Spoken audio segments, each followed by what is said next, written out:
Baby, get ready. What's going on, Jeromes? Beautiful Friday Q&A. Let's get it on. Thank you, everyone who submitted questions throughout the week. We'll put up the community tab, call out for questions, and yeah. First up is from Drew Smith. Do you think Brian Asamoah could have a bounce-back season and be the biggest surprise on the Vikings defense? Talent is there, man. Like, when Asamoah has gotten on the field and he's healthy and he's dialed in, like, he will make big time plays, whether it's in special teams, whether it's on defense. But the problem is that the Vikings defensive off-ball linebacking room, it's pretty stacked. So Ivan Pace Jr., obviously a massive stud. Blake Cashman outside, how about that? Big-time free agent signing. Kamu Grugier-Hill is a very adept special teamer and a fantastic backup, as well as a spot starter. Abraham Beauplan, last year's UDFA out of Marshall, the coaching staff likes a lot. And a guy like Dallas Gant, I think, has a chance to really rise up this year's UDFA. So, I mean, Asamoah is up against it, as is most of the 2022 draft class. And, the problem with Asamoah is just like a lot of guys, like Jalen Speedy Naylor, like very good when healthy, but has been dinged up, right? But I still think that he has range and speed that is perfect for the Flores defense. I think that his versatility is great for the modern game. So I am hoping that Asamoah can really put things together, because he's a talented guy and would hate to lose him just because of a numbers game. Right, but again, the best ability is availability, and he hasn't had that recently. Next up, Brady Siri. As always, I'm going to get my hopes up for the season. Regardless, do you think us fans should even expect playoffs, or just a handful of decent wins? Here's what I want from this team. And I think that here's what you're going to get. So this is a young team. The competitive rebuild is complete. And I kind of like this year because there is zero expectations. Like, this team is young. They're fun. They're full of charisma.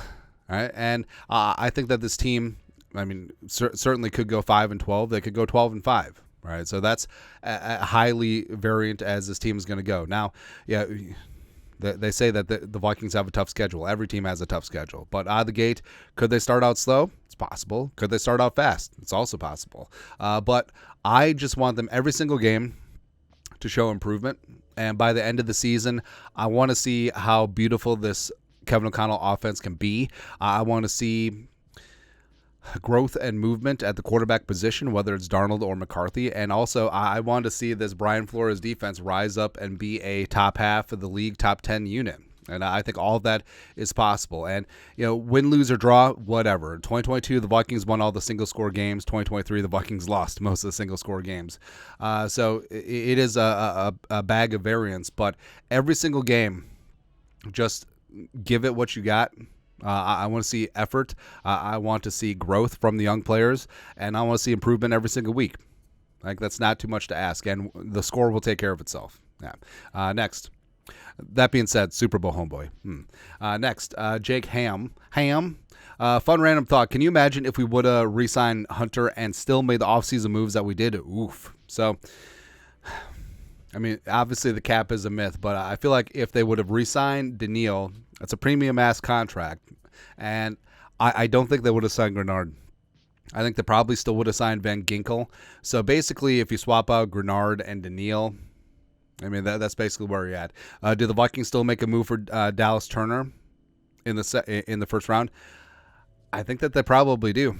So that would have been sexy as hell. But the problem with Danielle, even though he adapted very, very well, like, he is a true blue, hand in the dirt 4-3 close side of the field defensive end. Like, he's not a stand-up outside linebacker, although he adapted very well over the last 2 seasons. But that's the thing. Like, AVG, Grenard, Dallas Turner, they were born to rush the passer standing up. Danielle, I mean, is probably better suited for a 4-man front. So it just sort of is what it is. Also, the allure of going home. He's from Katy, Texas, very suburb of Houston.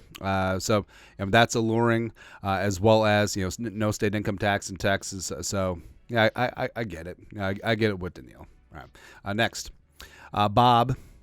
Do you think that the Justin Jefferson contract price? Do you think that the Justin Jefferson's contract price affect the team overall? I don't think so.